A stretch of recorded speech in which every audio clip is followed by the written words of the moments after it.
I am Adalia, an American-born Mexican raised and surrounded by Mexican culture and customs. My people came here in search of better opportunities to abscond economic inequality and rural poverty, seeking for a network where new generations could pursue. But instead of welcoming us with open arms, they took our hopes and dreams and shattered them into asunder. The 1920s and 30s, forced deportations, anti-Mexican sentiment spikes due to the Great Depression. I am those condemned for the stock market tanking, those blamed for a rise in unemployment. I am the struggling of Mexican descent, accused of stealing American jobs. Every day trembling in fear of being sent away from their families, away from their aspirations, stripped of their ambition and valiance by force without a choice. Promising citizenship to those that chose it through the Treaty of Guadalupe Hidalgo as soon as you gained the land, but we were treated hardly as what was written in stone. You do know we walked on that land before you, don't you? But no, you forced us out because of our descent, regardless of our documentation. 2 million of my people gone. Did you know 60% of us were American? I am my people, so petrified, those going to great lengths as to fake their background, those that were light-skinned Mexicans passing as Spanish in fear of being dismissed, and my people shutting their mouths never to speak in their native tongue. Why? Why did you make us feel like we needed to throw our identities away in order to stay safe? We lived in trepidation, empty of our rights to express ourselves. California during the 1870s, anti-Latino discrimination and school segregation. I am the defenseless children whose education was plundered from them, the bare-bone facilities they were put in, lacking in sufficient teachers and basic supplies. They called my people dirty and infected with diseases, assumptions due to our appearances, not entitled to attend English-speaking schools.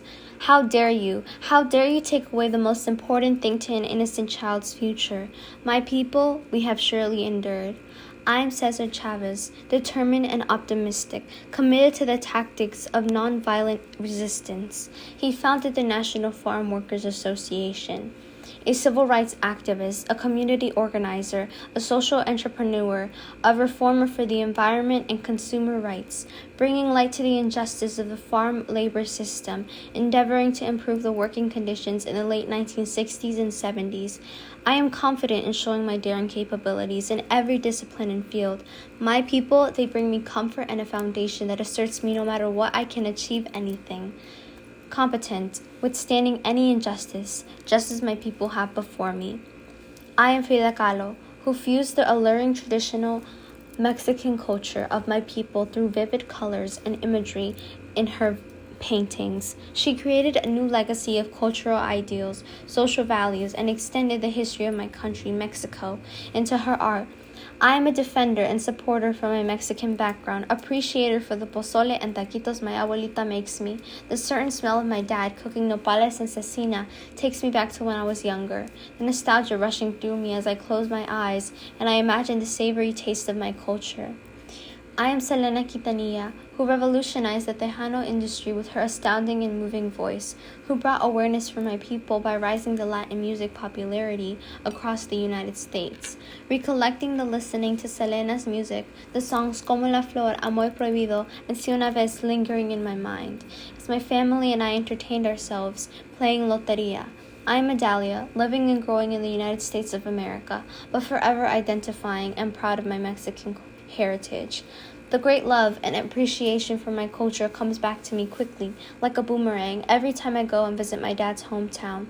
The beautiful tree of guayabas on the patio, the tiendita right next door of my tío's house, where I recall buying dulce and papas with my primas, the way the stars look so bright as I lay back on the hammock on the balcony, and I remember the beautiful houses with such vibrant colors painted on the walls. Every time I go back and visit, I lay down on the hammock and close my eyes as I feel the refreshing breeze across my face, the sounds of birds chirping and trees swaying. They remind me that Mexico and my people's culture will always remain a second home to me and a place of comfort. My people and I have grappled with the injustices brought upon us. However, our gorgeous, unbreakable faith, determined ambitions, big dreams, and tough, elegant spirit has been passed down from generation to generation. It has reached me. I shall endure. I will endure.